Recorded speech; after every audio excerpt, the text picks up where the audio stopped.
Hey, welcome to day 10 of the Next Steps Ministers training on marriage and family. Only 5 days to go. And so I'm grateful for you. My name is Arron Chambers. I'm a pastor. I'm a life coach. I'm a marriage coach. I'm the director of marriage and family for the Christian Church Leadership Network. And if you'll give me 30 minutes a day, I will give you back a more extraordinary marriage. All right. So I've been talking with you over the past couple days about how to have an extraordinary marriage. And there's a stool that needs to be in place to have an extraordinary marriage. And there are 3 legs to that stool. All right. We talked about boundaries. We talked about roles, and the third leg of the stool is something we call expectations. Expectations are complex, and just like any complex things can cause a lot of problems in a marriage. When expectations are not met, there's frustration, and there's fighting, there's disappointment, and a lot of drama. And in any relationship, there are at least 6 levels of expectations. And now you add people to the relationship, to the equation, that goes up exponentially. But let me just use my wife and I, for example. Today, I have expectations for what I'm going to do. I have expectations for what Rhonda's going to do. And I have expectations for what we're going to do as a couple. And Rhonda, she has expectations for what she's going to do today. She has expectations for what she wants me to do today. And she has expectations for what we're going to do as a couple. And when those aren't met, it can be really frustrating. Let me give you an example. So tonight, I know that we're going to a party. All right, she's told me. It's been on the calendar for weeks.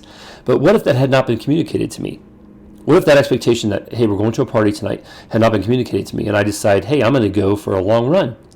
And I go for a long run, and I come home, and Rhonda had been texting me. My phone was not with me, and she wants to know, where are you? We're supposed to go to this party tonight. I'm like, what party? Problems, right? You're going to have a hard time because expectations, when expectations are not met, is really frustrating. And so how are you doing in regards to meeting expectations? And for that to happen, you have to have clear communication. Okay, so as far as evaluation goes, today in the next 30 minutes, I want you to evaluate yourself and how you are doing in meeting your spouse's expectations. And then another line, how you're doing in communicating those expectations. And then I want your spouse to do the same thing. I want your spouse to evaluate you on how you're doing in communicating, in meeting expectations, and then the second line, how you're doing in communicating expectations. And once you look at that, I want to give you 3 tools. These are the next steps, all right?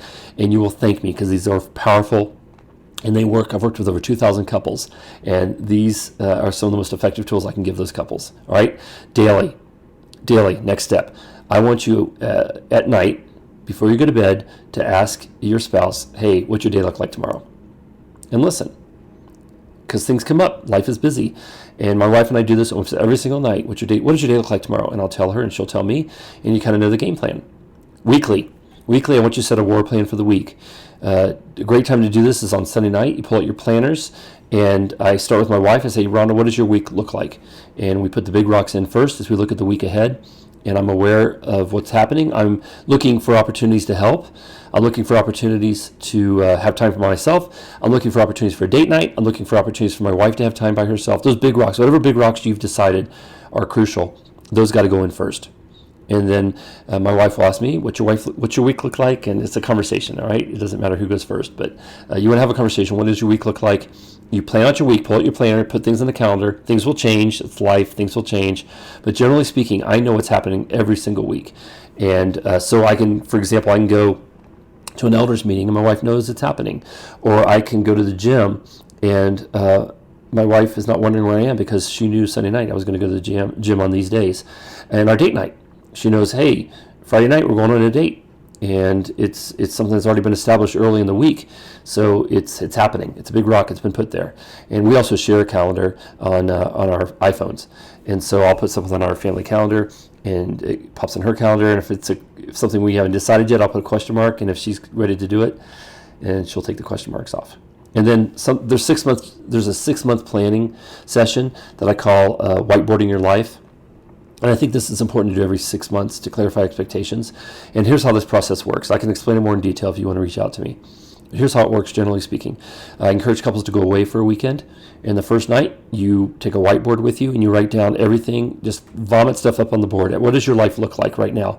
And look at it, talk about it, and then pray over it. And the next morning, you get up and you erase the board, and then you are going to put things back on the board, but nothing goes back up on the 6-month plan without mutual consent. and discussion. And when it's all said and done, you should have a good, clear plan for what the next 6 months of your life are going to look like. And this helps you to clarify your expectations. Let me give you an example of some of the cool things that have happened because of this. I was working with a couple one time, and on the second part, when they were setting the plan, when they were owning their life instead of it owning them, she put up there, she brought up that she wanted to write a book. And her husband said, "How long have you wanted to write a book?" She said, "For a really long time." They had never talked about it. It had never come up. And she wrote that book. It's really good. All right. Okay. God bless you, and remember who you are.